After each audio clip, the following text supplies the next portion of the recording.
Alright, hello everybody, and welcome back to my WWE RoadBlock review. Um, it was a pay-per-view without being a pay-per-view. It was only available on the WWE Network, and it had more story build than WrestleMania currently does, which is great, seeing how WrestleMania is in 3 weeks. Um, it was a decent show.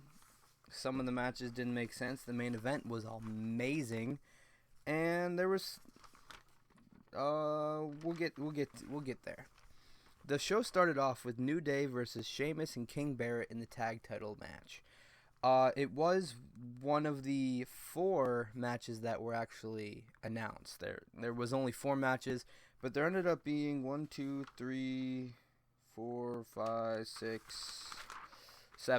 7 matches in total. 4 were announced.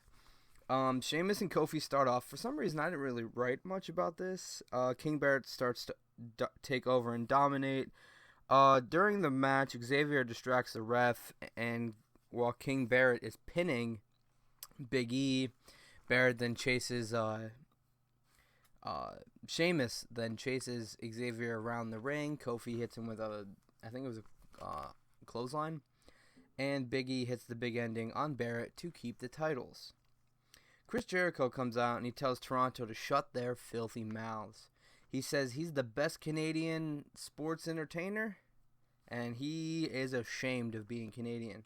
He then brings up AJ Styles, which was expected, and talks shit on him, and then brings up Jack Swagger for some reason, and apparently Chris Jericho versus Jack Swagger was a match they hadn't planned. Not sure why this happened, but it did. Swagger starts on top with a big elbow. Jericho soon takes over and then stomps on Swagger's chest. Jericho continues to dominate until Swagger reverses a bulldog and he regains momentum. He goes for the Swagger bomb, but Jericho reverses and actually hits the bulldog. Swagger hits another Swagger bomb and gets a 2 count. Well, he goes for the Swagger. He actually hits the Swagger bomb this time. Jericho goes for the Codebreaker. Jack reverses and slams him. 1, 2. Jericho kicks out. Jericho locks in the walls, and Jack Swagger taps. Enzo and Cass versus The Revival for the NXT Tag Team Championships. This match was also announced, and it was, I'll be honest, it was the first time I've ever seen either one of these teams compete. I don't watch NXT. I mean, I watched some of the takeovers, like when Samoa Joe debuted. I watched that one. I watched the Bayley Sasha Banks Iron Man one. I watched the Dusty Rhodes Tag Team tournament. I may watch TakeOver Dallas. I may review TakeOver Dallas. Well, it all depends. But Enzo and Cass versus The Revival, Dash and Dawson. Enzo and Dash start off. Enzo on top. Cass then gets tagged in and the crowd pops. Cass slams Dash. 1, 2. Dash kicks out. Enzo and Cass then clear the ring and stand tall with the crowd. NXT chants fill the arena. Cass throws Enzo out of the ring into Dash and Dawson. It looked pretty freaking amazing. I don't know if they do that all the time, but if they do, it was great. Dash then throws Enzo into the ring post. Dash hits a forearm on Enzo. 1, 2. Enzo kicks out. Enzo tags in Cass, and he just clotheslines and big boots everybody. He hits the Empire Elbow on Dawson. He then hits a big boot on Dawson, hits one on Dash, and then he hits the East River Crossing. He tags in Enzo. He hits the East River Crossing on Dash, tags in Enzo, but Dawson pulls Enzo, his feet from under him, and he slams down onto the ring post. Enzo then rolls up Dawson. After that, 1, 2, Dawson kicks out. Dawson puts Enzo on his shoulders, dashes a flying DDT on Enzo for the win. They keep the NXT championships. There's been rumors that Enzo and Cass are going to get promoted to the main roster, so that's probably why they didn't win. It was a great match, a very, very great match. They make me realize that I'm not smart for not watching NXT, because that was great. Another match that was not announced. Charlotte versus Natalya for the Divas title. Don't know why. Apparently they had a conversation earlier today, and Natalya's like, "Well, what? I'm gonna beat you tonight, and I'm gonna get a title match." And she's like, Charlotte's like, "You're not worthy of a title match." She's like, "Okay, if you're so cocky, why don't you put the title on the line right now?" And she's like, "No." And she's like, "Well, I guess my uncle was right about you Flairs. You're all cowards." Ric Flair gets pissed off, and Charlotte's like, "Well, you want a title match? You got it." So Charlotte versus Natalya for the Divas Championship. Natalya takes over early. Charlotte then puts Natalya in a half crab. I'm gonna be honest. There was a lot of submission moves in this match. Mainly because they're both known for submissions anyway. But Charlotte puts Natalya in a half crab. Natalya puts Charlotte in the surfboard. Charlotte slams Natalya onto the floor, and Charlotte takes over from there. But after that, Natalya rolls up Charlotte. 1, 2. Charlotte kicks out. Charlotte starts to dominate. Natalya goes for the sharpshooter. Charlotte reverses, hits a big boot. Charlotte puts her in the figure 4. Natalya reverses. Charlotte hits a natural selection. 1, 2. Natalya kicks out. Natalya hits a powerbomb. 1, 2. Charlotte kicks out. Natalya locks in the sharpshooter. Ric Flair distracts Natalya. Charlotte rolls up Natalya for the win. It was okay. Ric Flair got in the way again, like he does all the other times. This next match was I guess you could say technically it was announced, but not the way the match actually happened. It was Bray Wyatt versus Brock Lesnar, but then it ended up being Bray Wyatt and Luke Harper versus Brock Lesnar. The match was, 5 minutes, and Bray Wyatt didn't even get in the match. It was Brock starts off the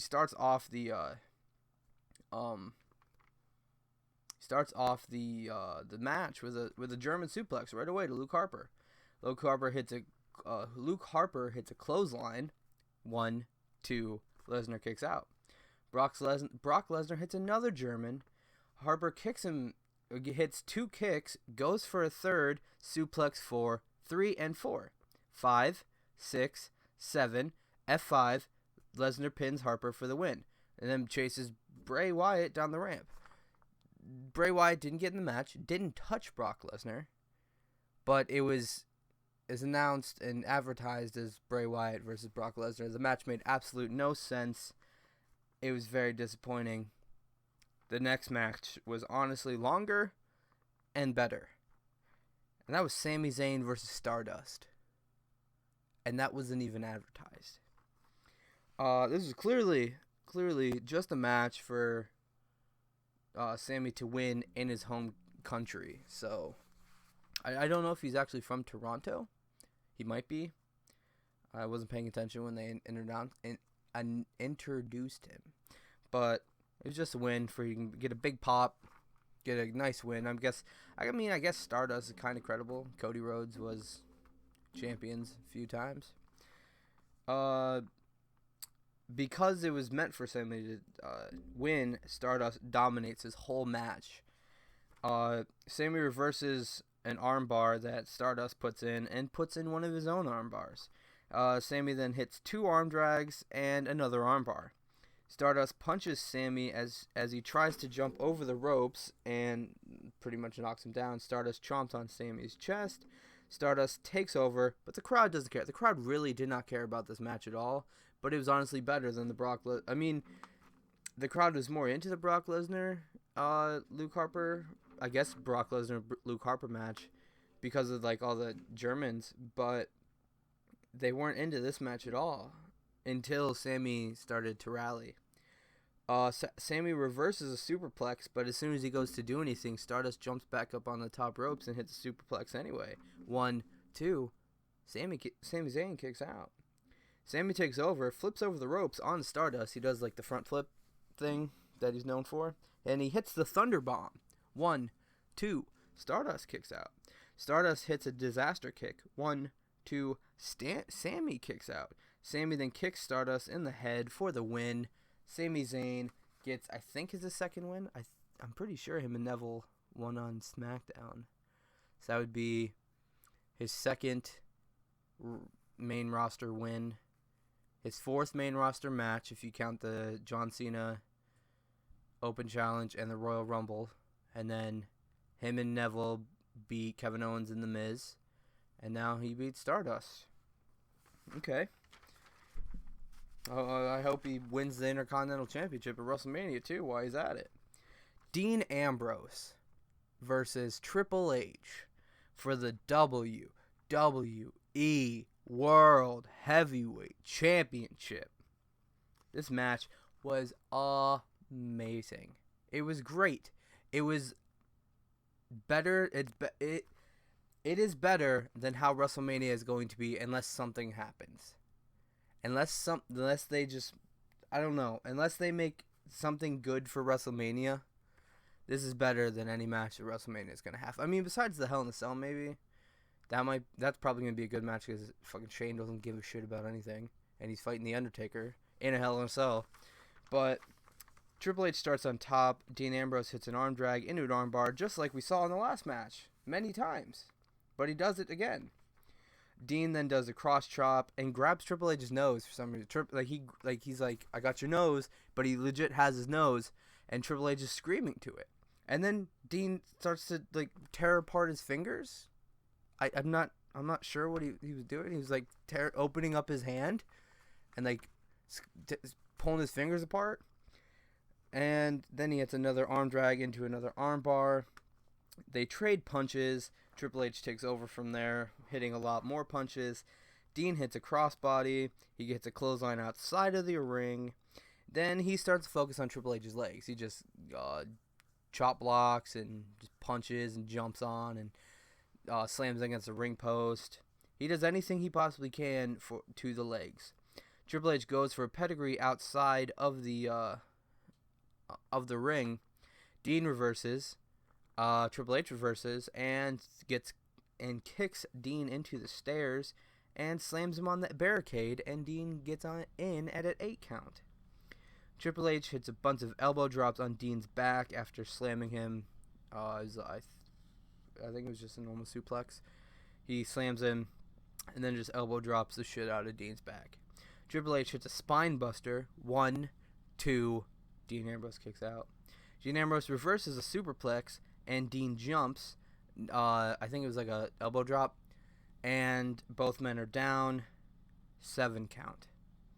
Ambrose starts the rally, hits a bulldog. 1, 2. Triple H kicks out. Dean reverses a pedigree with a roll up. 1, 2. Triple H kicks out. Dean hits a clothesline. 1, 2. Triple H kicks out. Triple H hits his own clothesline. Dean reverses the pedigree by launching Triple H over the top rope. Triple H clears the announce table. Dean then throws him into the steps. He's like, what the fuck are you doing that for? Dean locks, and then Dean decides to do what, we saw in the match before. Well, not match before. 2 matches before Sami Zayn's match. He locks in the figure 4. Triple H, fights out. Then he locks in the sharpshooter and gets a rope break. Now here is where things got great. Dean Ambrose hits the dirty deeds. 1, 2, 3. Dean Ambrose pins Triple H. 3 count. But wait. The referee notices that apparently Dean's big toenail was under the rope, so it doesn't count. And the crowd gets pissed off. And then while Dean is like, what the fuck are you talking about? He rolls up Triple H. Triple H rolls up Dean, puts his legs on the middle rope. The ref is looking right at his legs and does not say anything to him. Like, he's staring at his legs as he's pinning. Dean kicks out, but he's staring at his legs as he's pinning. It doesn't say anything about that. But just because the smallest toenail, I guess he had a hangnail and it was like hanging over the bottom rope, and nope, you're not allowed to win championship. But Triple H is allowed to. The ref's allowed to stare at Triple H's legs on the second rope, watching him pin, and then Dean kicks out. And then after that, the match just got even more entertaining. Dean hits a flying elbow drop outside from the top rope.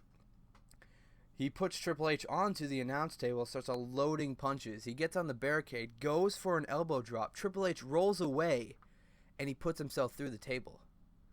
and he gets in at a 9 count. And as soon as he gets into the ring, he walks into a pedigree. 1, 2, 3. Triple H keeps the championship because we all knew it was going to happen. Why the hell would you?